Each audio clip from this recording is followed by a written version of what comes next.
I'm going to whip through this stuff pretty quickly and then slow down at the end, because I'm going to talk about the whole history of CSS, which could take like about 6 years.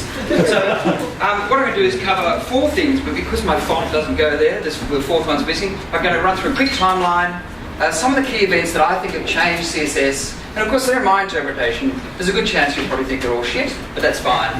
Then I'm going to talk about this concept, what I think is central to where we are in CSS now, called abstraction. And then finally, the one you can't see is things on modules. The one thing I will say before we start is that there's a lot of people, I'm going to say males, especially in the web development world, who see things in black and white. And there's one way to do it, and it's their way, and there's no other way. I don't think the world is black and white. There's always room to hear other people's opinions. So I'm happy for anyone to abuse me as we go through, that's all fine. But what I hope is that, as you were saying before, that in the spirit of anyone being presented, that ideas are listened to. Even if you disagree with them, deal with an open mind. Does that sound fair? Quick timeline. Okay, we'll go through this fast. Now, some of you probably weren't even born then. Literally, is there anyone? No. So, I know you were going to mock this, but back in those days, the big shift began with IE6. It was huge. They actually changed the world. Opera 6 was in there, and the trends were, back in those days, we're using tables and spacer gifts, general hackery. There's a little bit of CSS going on, but not much. 2002 comes along, and Firefox hits the mainstream, first browser, and this was the first major CSS. Do anyone remember this? It was huge. Suddenly a major site was built in CSS. And CSS moved towards mainstream. 2003, we're rocking through it, and we can't see what's below, which is very depressing. He says trying to fix up. No, it can't. Just delete that guy. Then Opera. It wasn't worth for Opera, was it? We could have left that hidden. But then a whole bunch of CSS stuff comes out. Then we have ESPN, CSS NGAR. What's that? Is that box model? What's that? The box model. Oh, forget the box model. CSS is becoming mainstream, and there's tutorials going off everywhere. I don't remember 2003, but it was wild. Suddenly everyone was writing stuff. 2004, still on Firefox, things like the forks tables, a plug for Cameron Adams. The beginning of responsive web design began with resolution-dependent layouts. Dealing with CSS, by the way, for the next 3 years or 4 years, that's all we're going to be talking about, dealing with IE. 2005, we can't see, there's probably Opera under there. Still dealing with IE hacks. 2006, Opera 9, Internet Explorer, Firefox 2, still dealing with hacks. Does anyone remember this dark period of time? It's going to change. Safari 3, here we go. 2007, this was the beginning. So suddenly we have Blueprint, one of the first frameworks. Anyone remember Blueprint? One of the first frameworks. And you got the iPhone launched and then SAS. Now this was way, way back. So very few people actually even remember that it began this long ago, because it hit mainstream a lot later. So the trend is suddenly we're starting to abstract CSS, and I'll talk about that a bit more soon. 2008, we're suddenly getting a bunch of new devices coming in, browsers coming in, abstracting CSS. Okay, 2009, Internet Explorer 8, woohoo! Chrome, Opera, and object-oriented CSS hits the mainstream, as well as LESS, another preprocessor. And now we're seeing, by 2009, I'm sure you're all in the industry by then, CSS3, webcons, polyfills, SAS, and you can see it's exploding now. There's just so much shit out there that you can't keep up, and it's just not worth it. 2010, by now we're going into Chrome and Firefox madness. So we've got 4, 5, 6, 7, 8, Safari, and we've got HTML boilerplate, you know, one of the best HTML5 things ever to hit the market. Responsive web design comes out. And so the big trends around this time, responsive web design, object-oriented CSS, 2011, bloody Chrome, it's everywhere. Firefox, for God's sake. Smack CSS hits the major. Who's heard of Smack CSS? Beautiful thing. Okay, trends, mobile first, responsive web design, objects, lots of stuff. 2012, now it's insane. Chrome, Firefox, Internet Explorer 10. Woo! Again, mobile first, responsive web design, blah, blah, blah. 2013, I don't know. You can decide yourself. So then we have an incredibly quick rundown. Does anyone think I missed anything? No, of course not. So what really mattered? Well, there's a few things that really matter. The first one, as bizarre as it sounds, is IE6. You have to go back to this period. But before IE6, the world was shit. There was nothing you could do. IE6 was the first browser that really supported CSS. And for a lot of people, it's a really hard concept. But really what happens, if you look through there, browsers coming up to speed is what breeds new possibilities. Would you agree? That's our biggest shift that went on.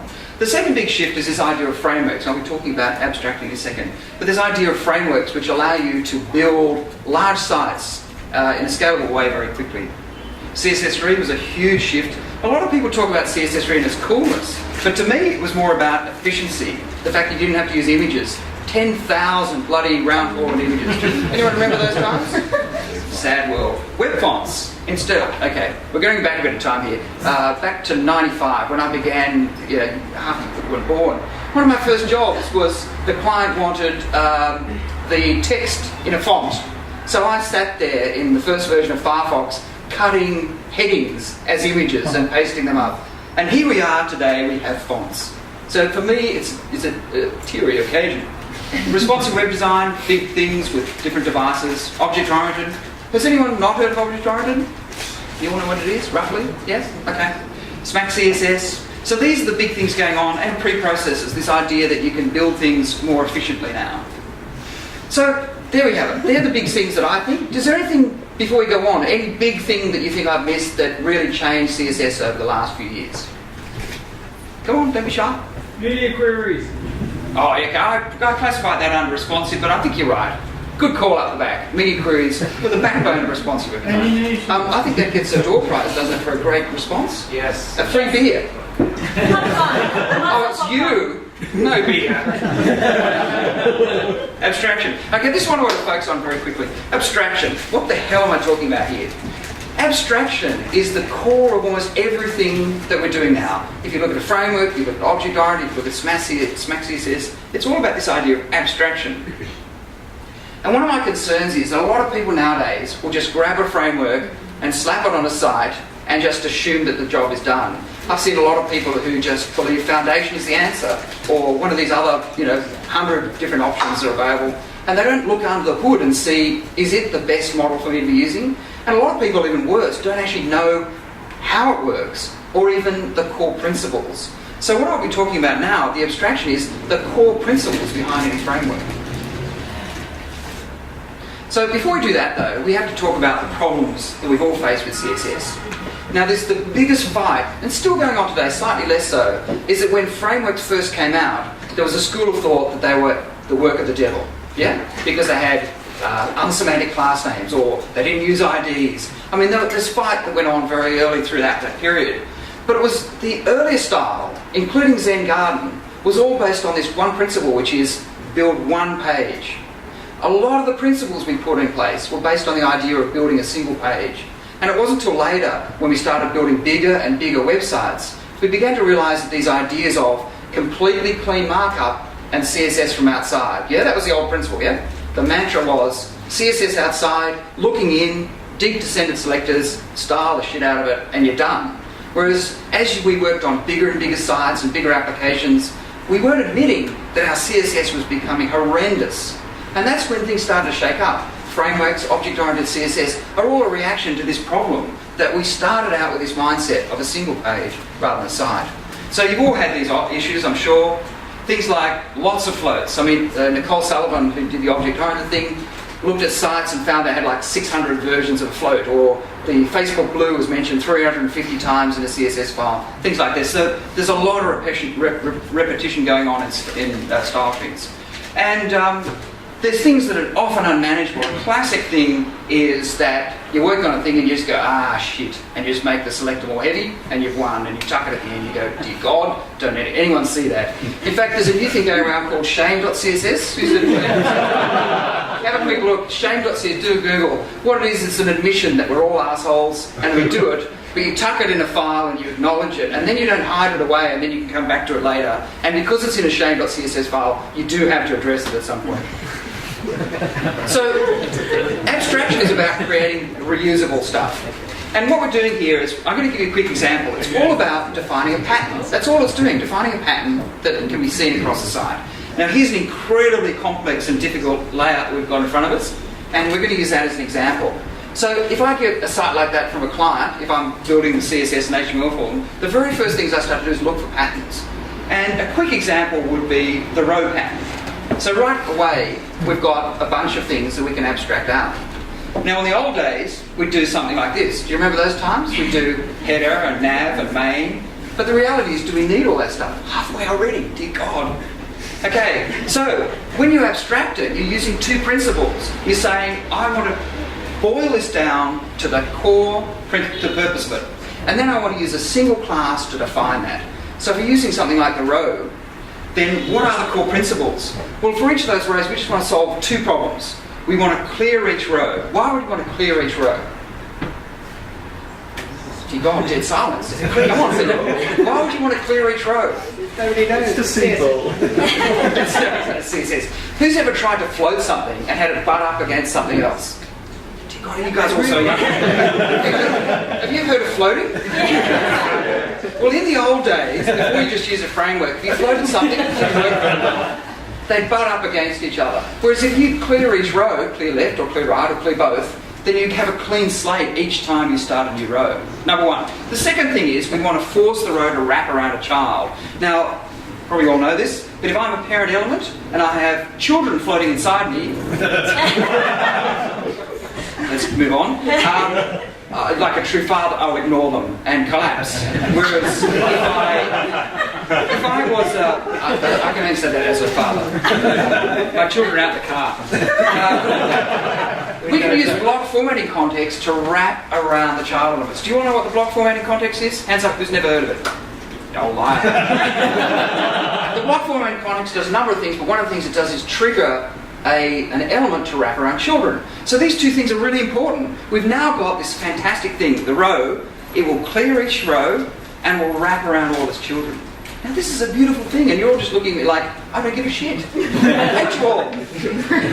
So there it is, and this is how we can style it. There's many ways you can do this. The method that I sometimes use is this. So we've got clear left to clear it. We've got the overflow to trigger that has the block formatting context, and then you've got two hackaroonies if you want. You can shunt them out to different CSS files if you want, or if you don't feel like supporting IS6, ignore it. We have now got one beautiful, I know you don't care, but it is a beautiful thing. And I hope by the end of this beautiful talk, you'll be moved enough to, I don't know, give me money. Another pattern. If you look here, this is another one that's inside it. You'll see that the layout stretches across, but the content is kept inside. So again, we're going to use the same thing. We want to abstract it and use a single class. And the core of this one, of this centering, is to do two things. We want to center it, and we want to set the width so it doesn't spread out too wide. Yeah? So here we've got another little module, and we could do it with something like row-container. Set a max width, margin, done. Now we have two beautiful little abstract models, and it's reusable. I can see what you're saying. What have you got? I just said it. See what you're saying. You may have noticed that some of the rows have background, border colours, and all these different things in there. These two are quite different. So the row on itself isn't enough. So now we've got a problem. So we could do something like this: row-news and row-footer. Why is that a bad thing? It's not necessary. Why would it be a bad thing though? Shut up, Craig. You just define only unique styles there. You just define only unique styles there. Yes. So what if we didn't want to use it on news or footer? We want to use it somewhere else. Is that what you're saying? More elegantly than I am. So ideally we don't want to do that. We want to abstract them further. And I've used crappy names here, but the principle is you want to set them up as abstract as possible so you can reuse them again and again. And of course, this is not as elegant as it could be. A lot of you are probably familiar with the dry principle, the don't repeat yourself. We could possibly write this more elegantly like this. Or some people may think that's an abomination. We've taken out the padding in both of them. And why would you do that? What's the advantage in doing that? It's a tiny little example. What's the advantage? Reduce copy-paste. Sorry? Don't copy-paste. Oh, I can't hear you. Where are you talking? What, so you again? What was that? Don't copy-paste.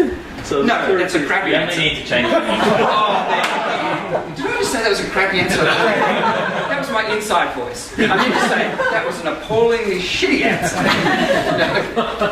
Feel free to just... Okay, so this is much better because you do it once, yeah? You don't repeat it. But of course, if you're using Sass, you could use another method. You could write it once and then extend it. And then when that's generated out and compiled, it'll put them together like that. So there's many ways you can do this, but the key principle here is trying to think about things carefully before you do it. And of course, there are many ways to solve. This is just one quick little example of abstraction. Now we're just going to talk about one other little thing. How are we going for time? Great. Okay, I'm going to talk lastly about modules, submodules, and modifiers. There are three different principles things going on here. So a module is the example of a row. A module is a simple core pattern that can't be abstracted any further. And there's our example there.